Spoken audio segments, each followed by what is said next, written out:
Hello दोस्तों, इस video में हम बात करेंगे आईडी इंजेक्शन के बारे में ए टू जेड। मतलब इंट्राडर्मल इंजेक्शन।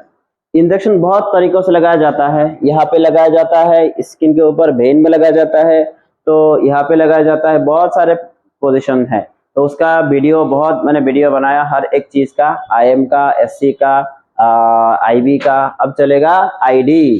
तो आपको अगर जानना है, पूरा अच्छे से जानना है कैसे होता है इंजेक्शन, कैसे लगाया जाता है, कौन कौन सा इंजेक्शन है जो आईडी मतलब स्किन में लगाया जाता है, तो जानना है तो आप देखो मेरे प्लेलिस्ट पे जाके वो वीडियो पूरा देखो, आपको बहुत अच्छा लगेगा। तो शुरू करते हैं बिना टाइम वेस्ट के।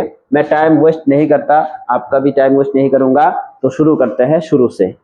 पहले देखो आईडी इंजेक्शन क्या है। आईडी इंजेक्शन इंट्राडर्मल इंजेक्शन होता है। इंट्राडर्मल, जो अगर सिंपल लैंग्वेज में सीखना है, आप डॉक्टर्स के पास गए, आपको इंजेक्शन लिख दिया, तो इंजेक्शन देने वाला पहले आपको टेस्ट करेगा, ठीक है। तो टेस्ट जो इंजेक्शन होता है, टेस्ट के लिए फिर इंजेक्शन लगाएगा आपके बॉडी के लिए सुइटेबल है या नहीं। तो वो टेस्ट इंजेक्शन को कहते हैं आईडी इंजेक्शन, जो स्किन के ऊपर हिस्से में, ऊपरी हिस्से में लगाया जाएगा, या यहाँ पे थोड़ा सा हिस्से में ऊपर लगाया जाएगा। फिर देखा जाएगा कि आपकी बॉडी के लिए अच्छा है या नहीं। तो उसके बारे में बात करेंगे। तो शुरू करते हैं शुरू से।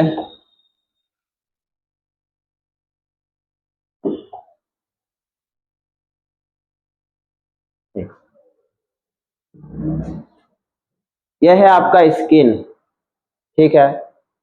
ये जो सुई होता है, निडल, जस्ट स्किन के थोड़ा सा हिस्से में लगाया जाएगा, ऊपर हिस्से में। ये आप देखो, ये होता है आपका फुल स्किन, ये होता है एपिडर्मिस।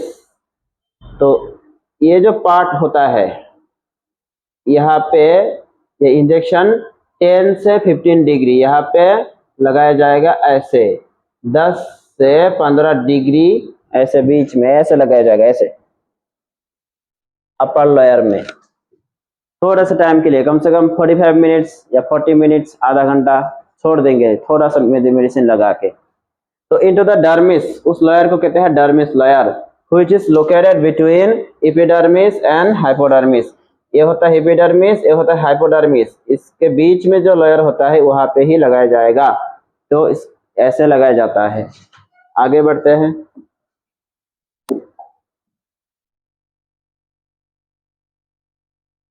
देखो कौन कौन से इंजेक्शन है जो टेस्ट करना होता है, आईडी लगाया जाता है।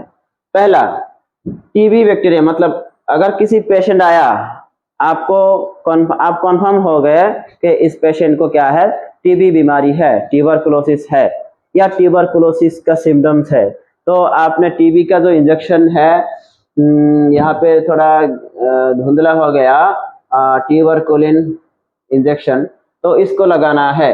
तो इसको लगाने के लिए क्या करना होगा, टेस्ट करना होगा। टेस्ट स्किन के ऊपरी हिस्से में टेस्ट करना होगा। उसके बाद अगर सुइटेबल होगा तो आप देंगे, वरना नहीं। नेक्स्ट इंजेक्शन होता है एविल इंजेक्शन। इसके अंदर होता है फिनारामाइन मेलिएट इंजेक्शन। फिनारामाइन इंजेक्शन जो होता है वो एंटी एलर्जिक ड्रग होता है। किसी पेशेंट को बहुत एलर्जी हो गया, किसी मेडिसिन का साइड इफेक्ट है, या कहीं भी एलर्जी, बहुत खुजली हो रहा है, एलर्जी हो रहा है, रुक नहीं रहा, तो सीरियस है, उसको ठीक करना है, तो उसके लिए फिनारामाइन इंजेक्शन लगाया जाएगा। लेकिन ये इंजेक्शन लगाने से पहले आपको टेस्ट करना होता है, सुइटेबल है या नहीं। अगर सुइटेबल नहीं है, फिर से एलर्जी ज्यादा हो जाएगा। तो एक है टीबी इंजेक्शन, एक है एंटी एलर्जिक फिनारामाइन इंजेक्शन। अब बात करेंगे, शरीर में बैक्टीरियल इन्फेक्शन है, बुखार है, या कहीं शरीर में कहीं पे इन्फेक्शन है, तो उसको ठीक करने के लिए आपको एंटीबायोटिक लिखना है। तो एंटीबायोटिक लिखोगे, डायरेक्ट एंटीबायोटिक मत लगा देना मेरे दोस्त। आप, ये वीडियो मेडिकल एजुकेशन के लिए है, आप वीडियो देख के मेडिसिन मत लेना। आपको बस सीखना है, जानना है। आप अगर मेडिकल कॉलेज में पढ़ रहे हो, MBBS हो या BMS हो या नर्स हो, कुछ भी हो, तो आप देख के यहाँ से सीखो बस।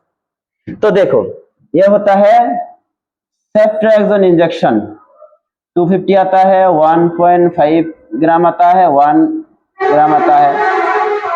तो ये जो इंजेक्शन है सेफ्ट्राक्सोन, ये इंजेक्शन लगाया जाएगा आईवी और आईएम, लेकिन उससे पहले क्या करना है, टेस्ट। सेफ्ट्राक्सोन सेम, कॉम्पोजिशन सेम, लेकिन ब्रांड नेम अलग, इंटरेक्स 250 जोन, ब्रांड नेम छोड़ दो, अंदर देखो।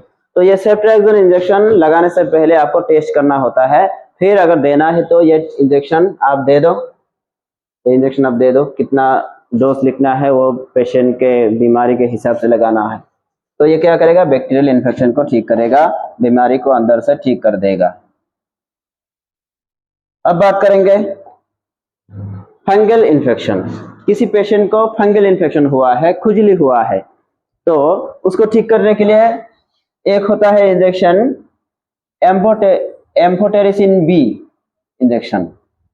ये injection amphotericin B fungal infection को दूर करेगा। और है वेरिकोनाजोल, एजोल है या नहीं, एजोल इसका एक अलग वीडियो बना दूंगा, आपको मेडिसिन देख के पता चलेगा कौन सा मेडिसिन किस बीमारी में है। तो वेरिकोनाजोल इंजेक्शन ये लगाया जाएगा फंगल इन्फेक्शन के लिए, तो ये भी टेस्ट करना होता है।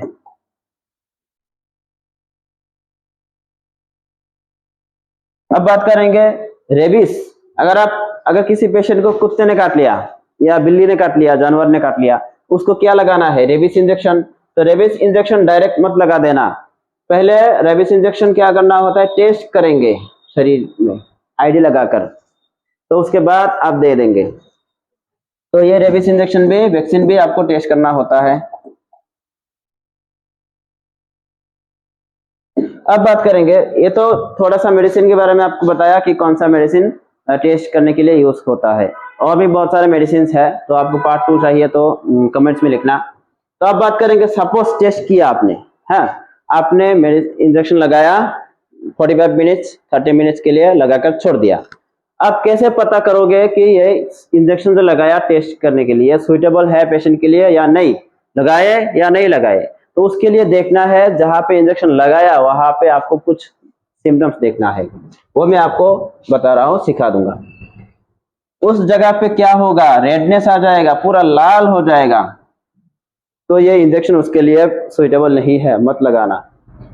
जहां पे लगाया वहां पे क्या होगा, स्वेलिंग, थोड़ा स्किन थोड़ा स्वेल हो जाएगा, यहाँ पे थोड़ा स्वेलिंग आ जाएगा, इन्फ्लेमेशन होगा, खुल जाएगा, तो वह इंजेक्शन को मत लगाना, चेंज करना होगा।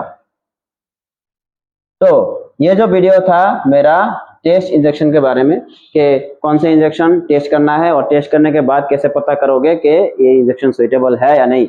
तो इसी तरह हेल्थ के बारे में, मेडिसिन के बारे में, मेडिकल फील्ड के बारे में, डॉक्टर्स के बारे में आपको पूरा जानना है, तो आप चैनल को सब्सक्राइब करो, बेल नोटिफिकेशन ऑन करो। और आपको कोई मेरे चैनल में कुछ इम्प्रूव करना है ऐसा आपको लगता है तो कमेंट्स में लिख के जाना, मैं उसको इम्प्रूव करूंगा इंशाल्लाह। Thank you.